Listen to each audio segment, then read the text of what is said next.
Hey, it's B-Rad Celebrity Hairstylist here, your host of the Hairstylist Empowerment Podcast. Today, we have an exciting guest who's well accomplished, who has a ton of stuff happening next year, and even this year, she probably has stuff going on too, and she's one of the educators on the Mayan Soul Beauty Industry Cruise. So I'm going to turn it over to our guest here to let her introduce herself and tell us a little bit about your background. Hello, my name is Francesca Rivetti. So hello, everyone, whether if you're tuning in from the US, the UK, and even Canada.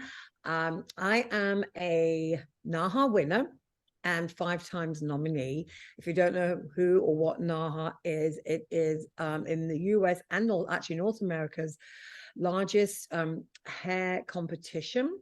And NAHA means North American Hairdressers Award. So really, it's like the Oscars of our industry. It really doesn't get any bigger or any better than that. And I'm luckily and happy to say that I'm a winner and a 5-time nominee. And I love to come up and create conceptual photo shoots, which is what has gotten me to become a finalist. And that's a diehard passion of mine, is to do photo shoots. For me, there's nothing more rewarding than having the idea, in your brain, and then also boom, it comes to fruition. And the next thing is you've created the team, you're on set, and then you see it in print, or it's nominated. It's photo shoots for me is like the gift that keeps on giving, because your images will live forever. So I think you can tell I'm quite passionate about photo shoots. I'm also twice finalist with the Alternative Hair Show, which is based in London. And it's a global competition and event, and all the proceeds of that does go towards leukemia. And that's how it was founded and funded 40 years ago. And it was an honor to be there live just recently in London, and to be amongst like global creatives. It was, the energy was just electrifying. So when I'm not doing photo shoots, behind in any given day, 3 or 4 days a week, I'm behind the chair as a stylist. And I also do a lot of teaching, private classes in salon, in the comfort of your own salon, or you can come on site to mine, do a weekend in Philadelphia, or even online. So I have a lot going on right now with developing programs, a couple of new programs for next year. Lots of shows coming up, especially with Premiere and with the Fab Four. And if you don't know who the Fab Four is, it's myself, David Kinningson, Taylor Jameson, and Albie McCaughey. We created this last year.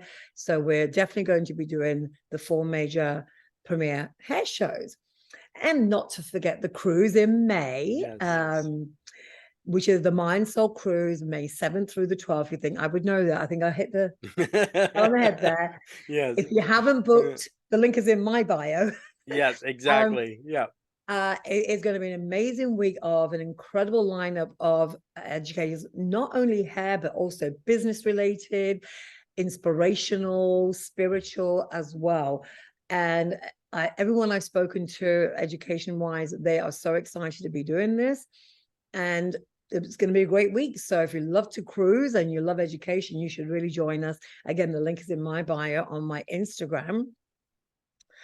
And I'm extremely passionate. I have been in the industry for blah, blah, blah years.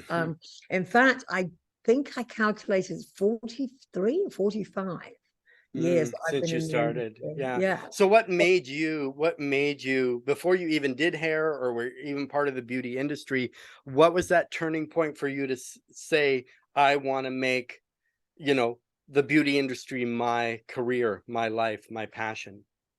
Yeah, well, so before that, I was like 16. So I was very young. Yeah. And I can remember as a young girl always playing with my mum's hair. Okay. And when I told, my first haircut was, I was 15, I think, and I used kitchen scissors and made my sister, who was probably 12 at the time, sit down, and I cut her hair. Now, I'm sure it wasn't a great haircut, but I thoroughly enjoyed doing it. I don't think she enjoyed it. But I always knew it was in me. I just felt that it was in me. And believe it or not, my parents were totally against it. They were not supportive. They sent me to secretarial school. Yes. Get a real job. That's what I heard. What are you going to do? Stand on your feet or blah, blah, blah, blah, blah. Well, to be honest, I did not know. I had no idea. And I did not have a Francesca around as a young rookie in the industry. Yes. I didn't have a mentor like me. And I often wonder, had I have, where would I have been? How further along would I have got? But that wasn't my calling, I guess. It is what it is, and this is where I am. So that's why I'm super excited, because I'm still crazy passionate about being in the industry and just coming up with, just the awesomeness of this industry and connecting with amazing people, and still passionate about teaching and sharing and imparting my knowledge with those that really are hungry to learn. So yeah, I've been really in the business since I was like 16, 17. So with that, so when you became a hairstylist and you're behind the chair, what is that moment when you said, I want to do something different and kind of branch out from behind the chair, like do photo shoots or get into NAHA? So how did you get into NAHA? Well, that didn't come till much later. I arrived in the States in 91 with an international hair care company called Graham Webb International. Yes. And through them being over here, but working on the educational side was huge. And it opened so many light bulb moments for me, working with a manufacturer, working with all the different facets of that, from the marketing department, the products, so on and so forth, working with distributors. And luckily I became part of their creative team. So whenever we launch a new product and they needed imaging, we would come out with hair collections every year. So we'd come up with a collection of haircuts that we would show and demo to our team, and then that would happen annually. And I grew with that. And I think my eye and my talent developed, and I loved being on set. And it's something that I developed. And I was lucky enough to do a very last minute photo shoot for Philadelphia Star magazine. They reached out the last minute because they'd heard about me. And this is when it was an independently owned magazine. They were doing a bridal collection. And I think the hairdresser or somebody had let them down. So they literally gave me like 2 days notice. However, everything happens for a reason. With that shoot, it was an amazing black and white themed editorial bridal, which won me the editorial NAHA. Amazing. So it was my first time entering, and I got lucky, I guess. Luck has anything to do. But obviously you had to do the work, and they saw something in your creative, Yeah, and then from then I got the bug, and then the following year I got nominated twice in two different categories. And then don't get me wrong, I've entered many years and have not been nominated. So it's not like every time I enter every year, because I love doing photo shoots, period. Exactly. And how do you do your creative process? Do you already know, or do you have a process you go through? So when you decide to put your collection together, do you have some type of format that you use? I do. What I found that works for me is prep, plan. I like to plan it out at least 3 months in advance. So I like to come up with a shoot date, find the team, and then come up with a shoot date so everybody has it on their calendar, period. From the makeup, the wardrobe stylist, if you use one, the models and hair team, and then work backwards from that. That's what I found has worked for me. And I feel like 3 months is a good gauge to do your brainstorming, do your storyboarding, do your prepping, do your trial and error parts of it if you need to. And I think that's just worked really well for me. I'm really that type of artist that you could give me a bag of props and I could pull stuff out right here and do it. Just, create. And I'm known for that, especially from the stage when I used to do stage work. However, I found what has been more beneficial, and it was hard for me to do that, to like space it out. But I've learned that 3 months is a good gauge in general. Do you like working with the same team for every shoot, or do you always have different people that you incorporate? No, it changes because the models will always change, number one. I do have some go-to makeup artists and go-to photographers. And I think the best thing anyone can do is network. You've got to get out there and circulate and network in your creative realm, whether if it's art galleries, it doesn't have, whether if it's creative schools that you can go to, fun programs where there's media, where there are videographers that you can collaborate with. But I'm fortunate because the people I've worked with, they've known me for a long time. And now it's like, if I say, hey, they say yes. And it's like, whatever, because they know that whatever we do is not going to be the norm. Exactly. You know, so we did, this year, we did do a photo shoot for a team entry for NAHA for 2023. And that was a 6-7 month planned project because one person lives outside of Philadelphia, the other one lives in a different part. So the first few weeks, it was all Zoom with the photographer. So we had like 6 weeks of Zoom. And then we had, obviously everybody's got busy schedules, but we had the shoot date on our calendar from January. The shoot date was, I think, June 22nd. And then we worked our physical creative time in that, so that we could meet together and build what we were building, blah, blah, blah. So I think communication is key, but, you know, one thing I'd like to share as well with the audience is think of a photo shoot as a production. Think of it as a movie or a music video. You have to think about all the facets that you need to create that end result. And it is a production, period. It is.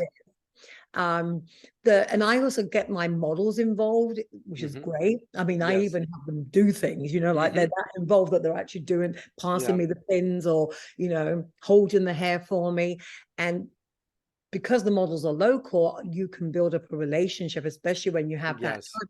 And you can actually start coaching them, because you don't necessarily have to be with an agency. In fact, I prefer to use what I call street models.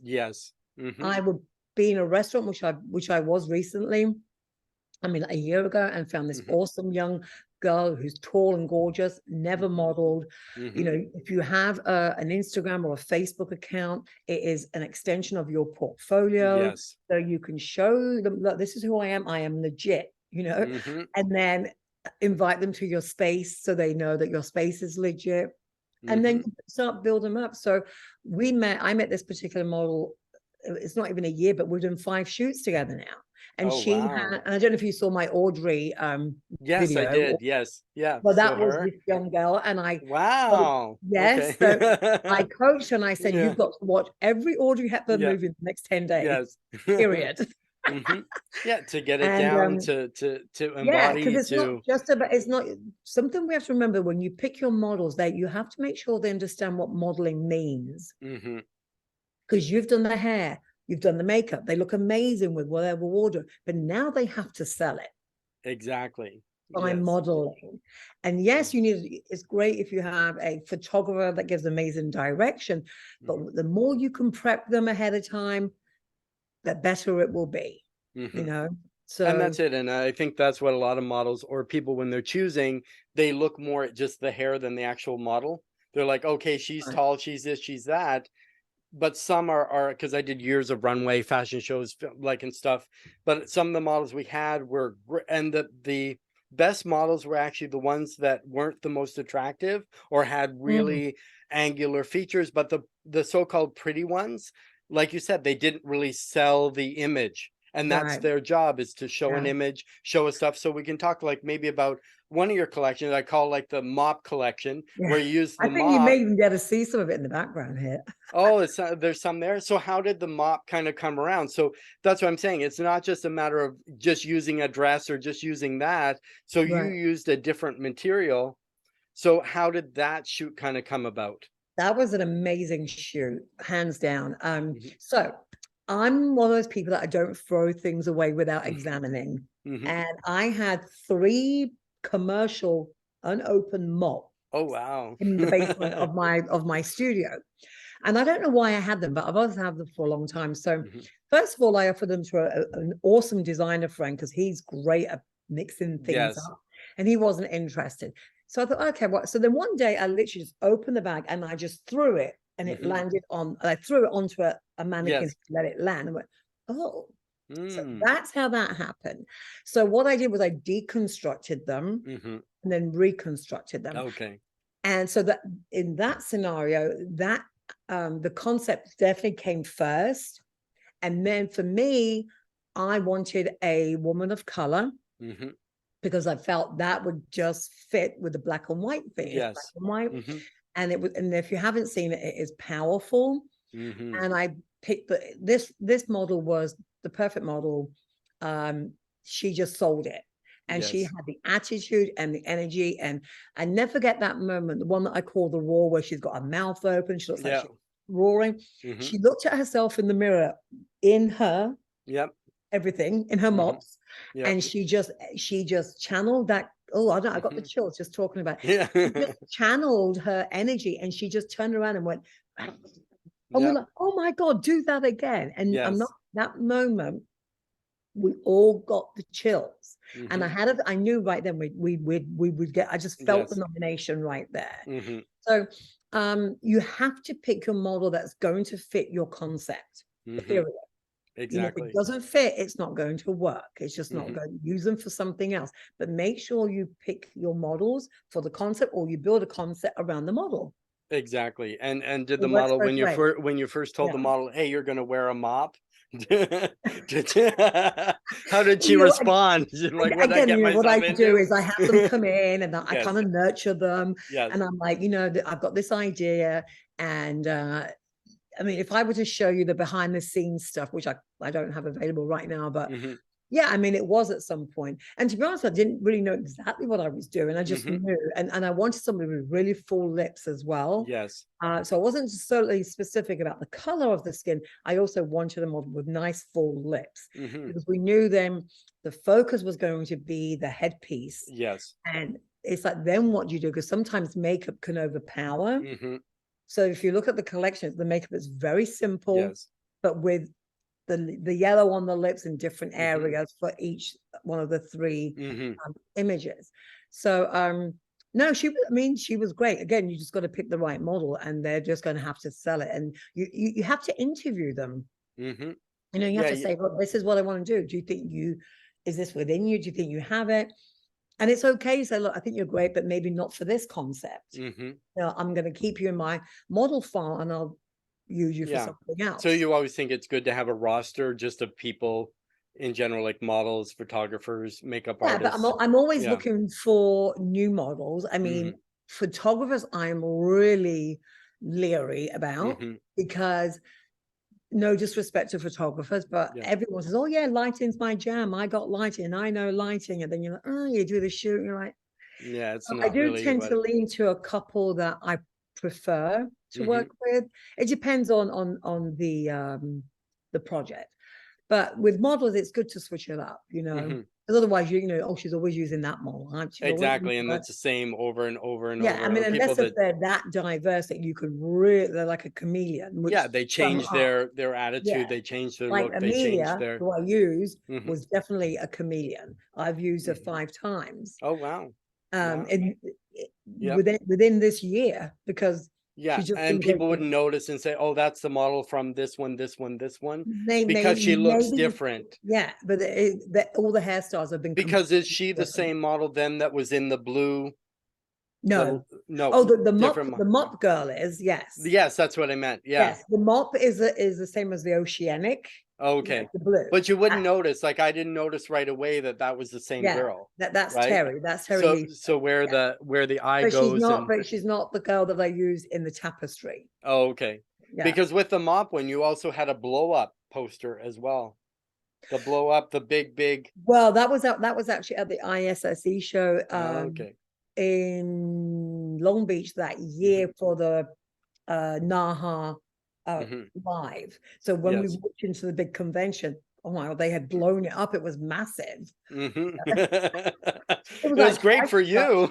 I know, because you don't expect it to be there, and there it is, sort of thing. But I mean, it's nice to get out from behind the chair and working for someone else. But something you did too, you became a salon owner. So what was the turning point where you said, I want to not work for somebody else, but have my own salon? That's been 17 years, by the way. Oh, wow. And I think what it is because I think like most people that decide to do their own business is because they want to implement their ideas. And the only way you're going to really have the freedom to do that is to have your own space, your own studio, such and such. Yeah, so that's what I did. So now And the same with being an owner, you went then again, the next step, instead of just having your own salon, you also have your own product line. Can you tell us a I have little my bit own about product that? line that I've had for 7 years, because at the 10-year market, we launched it for the 10th anniversary, and it's fantastic. I love the company that I work with. It's a family-owned company, and they really work with smaller businesses such as myself. And again, there is a link in my bio if anybody's interested in getting their own brand. And my clients love it. I've been using it for 7 years, and I'm still keeping the shelves stocked. And they're always coming out with new add-ons as well.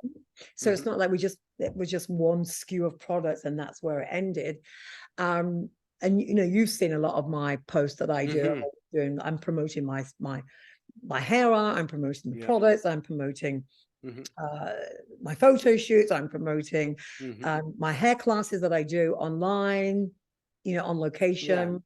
And I think it's exciting too when clients come in though and they see like your name, we'll say, so Follicle is your salon. Follicle, so when they see that, they're like, wow. And two, because a lot of times when you go to the supplier, it's like, this is on back order, this is on back order. Right. But when you have your own product line, you don't really have, or do you have the same kind of distribution type of I mean, the distribution I have is whatever I create. Yes. I mean, I can distribute out more. I mean, all the products are on my website at francescarivetti.com under, I guess, shop, I think it is, shop Follicle. But you know what's great is right now with my clients, so right now Follicle products are only available at the studio. So it's very select, and it's intimate. My clients love it. I get repeat purchases, obviously, and but I really enjoy having that because it just makes it more personal. Though I can branch out more, which is what I'm planning on doing as well, especially for 2023. So yeah, it's like I feel like I'm in it to win it. I love the industry. Well, of course. And if you're part of the creation as well, or say, yes, I like this, no, I don't like that, because you personalize it. So then the brand, which is your own brand, it reflects you rather than taking in a line where you just kind of get whatever they give you. And also taking in a line and within a minute it's on where. Exactly. Right. Yeah. Right. So now there's no way that we'll ever see it on another site. We'll see it on, because it's only through you that people can purchase. Through me. And so I wanted something exclusive. As an owner, I was tired and frustrated, but like most owners are, when a new product is launched, wow, I love this, I want to get on board with this product line, and then within 5 minutes it's on Amazon, and next thing is your clients buying it on Amazon. Because they want convenience. Exactly. And it's much easier if it's right there, and if the salon doesn't offer it, or a curbside pickup. I actually tell my clients, I only support your hair 100% with the use of Follicle products at home, as well as obviously in the studio. Exactly. If and they don't use my products and they say, oh, my color's really faded, I'm like, oh. No, if they're going to invest the money to have a service done, they need to invest in the insurance. How I put it to my clients, it's insurance to keep it so your color doesn't fade. So you're, to keep your hair healthy, shiny. I do have a couple of, in addition to the cruise next year, which I'm really excited about. I've come up with a friend of mine. I have a very good friend that lives in Italy, and she proposed the idea. So mid-September, we are organizing a bespoke editorial photo shoot in Italy. Nice. Oh, wow. So I'm just putting it out there. Yes. We're in the process of finding the location, and it'll be a 5-day course. Perfect. But it's going to be eat, play, learn, like eat, play. The movie. Eat, play, learn. And it's going to be all about taste and tactile. So in the morning, it will be all hair. And it will be a condensed version on how to do a photo shoot, executing it by the end of the week. Yes. So every day will be for 3 hours Yeah. in the morning. Mhm. Then, like Italian style, it's always pranzo around Yes. 1 o'clock till 3. And then it's in the afternoon, it's going to be pasta making, wine tasting. Oh, wow. Yeah. It's going to be all cultural events and then dinner as a team. So that's loosely what we've got going on. It And will that's be, nice because I think anytime you have a destination, it changes. And because it's not all hair 24/7, even yes, making pasta can exactly. produce some creativity, right? Exactly. And you Yes, it's see all something, yeah. and the nice thing with this, after the 5 days or at the end of the 5 days, you actually get a finished product and you can apply the things that you've learned during the week. Yeah. And so it will be mid-September. So I'm Mhm. just putting it out there if anybody's interested. We're going to start promoting it hopefully by the end of the year. And Okay. So are you going to limit the number of people that can I come? think 10 is a good number Mhm. because then what my goal is to pair them up in twos for Yes. the hands-on projects that we will have curated for each day, but mix it up every day so they're not with the same Same people. person for the five Yeah. days, and So they it's get to really gonna know everybody, and that works exactly. perfect because they get It's to going to be partner up with each interactive. person. We're researching photographers, models, Mhm. and makeup artists. So my friend Daniela is currently in Bologna right now. So we're thinking Mhm. maybe in Bologna because it's such an international city. And if you Mhm. don't know this, but Bologna is like the food capital of Oh, Italy. wow. Okay. Yes. Yes. So we thought about doing it in like a castle, but I thought, nah, that's too Mm. remote. We need, I think, to get immersed in the The culture, culture, yeah, is walking amazing. down the streets and Mhm. taking it all in is all going to be part of this the creativity Mhm. to make this photo shoot Yeah, come to it sounds amazing. So if people wanted to be involved, is the best way to email you, or you'll have it on your they can website? email or they can DM me on Instagram. We Okay. are limiting it to 10 people. Mhm. So there will be a non-refundable deposit that we need to set up. Mhm. But you're gonna love it because it's gonna be amazing. And then the next we may do 2 a year, and then Mhm. the next year we'll probably look at different destinations Yes. in Which Italy is as well. nice, and and that's different for the student that's Right. coming. They can see a different place. So as Exactly. far as DMing, if someone's a photographer, a model, a makeup artist, could they also DM you as well if they're interested in being a part of it? Yes, yeah. Yeah. So if you know, yeah, absolutely. Because we're and I'm not closed to Mhm. having someone from Italy be the photographer. Exactly. Yeah, You if know, they're it already could be local. somebody from, this side of the pond. Mhm. Um, so I'm open to yeah, because we want to put this together. We want it to be an amazing experience that the 10 fortunate ones will Yeah, come back, exactly. come The away and say, VIPs. Yep. wow, wow, Yeah. it's a wow, wow, wow, wow, wow. So I'm Mhm. really excited about that. So that's going to happen mid-September. Don't have Mhm. the exact dates, Yep. possibly the second or third week, or Mhm. maybe even the last. And then also I'm working on a protege program, Oh, wow. Yes. and it's I'm building that. It's going to be if you're in the Philly area, it would be great Mhm. that you could come because I think Yes. one-on-one is just like amazing. So it's Mhm. going to be about a 16-hour program Okay. Yeah. broken down to like maybe 4 hours a week, Mhm. um, with lots of theory, hands-on, but it's really to help the proteges really springboard. Mhm. Because And like you said, it's like you wish you had a Francesca when you were starting I out. know And see a lot I'm of here us. now, though. I'm here now, Yes. though. So now you can offer that, a live program, or I don't know if you can do it as a virtual, but it's an It can option as absolutely, well. yeah, it can absolutely be done as a virtual. However, if it can be done in Live person, is so much yeah, better. Well, live is so. But I yeah. understand though that anyone that comes from too far afield, it's going to be a challenge. Um, but anyway, it's going to be based about a 16 hours, 20 Mhm. hour program, 4 hours a week with maybe some breaks in between, so you can absorb and Yes. reflect and practice so that Mhm. you really have it down. Well, So and that that's the big thing, is the application and yeah, implementing. Because what's the use of learning the knowledge if you're not going to implement, or you're yeah. not going to do that sort of thing? Wow, time is going fast. We have about 4 minutes left, Yeah. but we'll talk about a little bit about the Fab Four, and then we'll wrap up with the cruise, and then anything you kind of want to interject, and then we'll get like where people can follow you and your social media Sure. handles. So the Fab Four is David Kinningston, Taylor Jameson, and Albie McCaughey, and myself. And last June, the four of us came together organically. Yes. And we decided to do the show for a premiere in Orlando. And it went really, really well. And I loosely just called us the Fab Four during our postings on social media.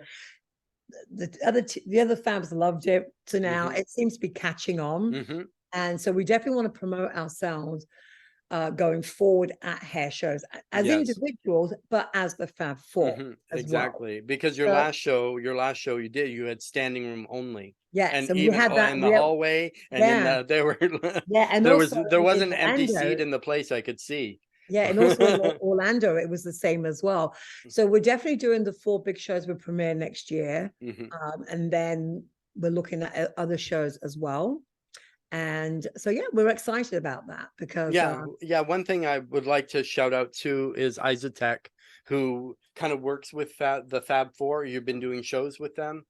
We're looking at having them be our sponsors or one of our sponsors for next year. And so we're in the process of going through all that right now. But with or without, we're doing this. You know, exactly. We're going to be doing it, you know, with or without, because that's how it initially started. And we know that we have we're just feeling really good about it, you know. Amazing. So as we wrap up, we'll do like a quick little so if people are going to come to the Mayan Soul Beauty Industry Cruise, what are they going to see from you on the cruise? So what will you be teaching? So, I developed this approach to a modern day shag haircut, which I'm actually wearing myself. I know, it's amazing. It's gorgeous. The 7-section shag. So I didn't invent the shag. I'm not proclaiming I did, but I created an alternate way on how to execute the shag haircut, but revisiting the head shape importantly, so that we know exactly where those sections are placed. So we have an understanding of where the hair in gravity falls in reference to the head shape. So there's a lot of theory that goes with it, but it's a very fun, fast, effective. And I have done it on most hair lengths and most hair types, and it works amazing. Again, if you go to my link in my bio on Instagram, you will see more information there. It is also available online to purchase. You can purchase it for 3 months. It's a 3-month rental. And it's like $275, but if you break that down a day, it's like I think $3 a day. Yes. Which you can't even get a cup of coffee. But if you want to see it live and you want to come on the cruise, that's where I'll be. I'll be showing that, and also I'll be talking about branding as well on the cruise. And so I'm excited to be part of the cruise with all my fellow. Yes, and we've got a lot of them. The time, Francesca, has went so fast. So in the last 5 seconds, I want to say thank you for joining us. And everybody, if you want to check out the cruise, you can go to www.beautyindustrycruises.com. And if you want to check out Francesca, just give a shout out to your social media handles. Sure. On Instagram, it's Francesca Rivetti _hair art. Or also my website is francescarivetti.com.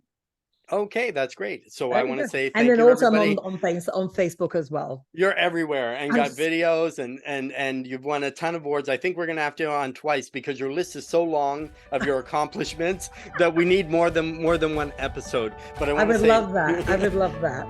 Thank you everyone for joining us, and we're going to see you next time.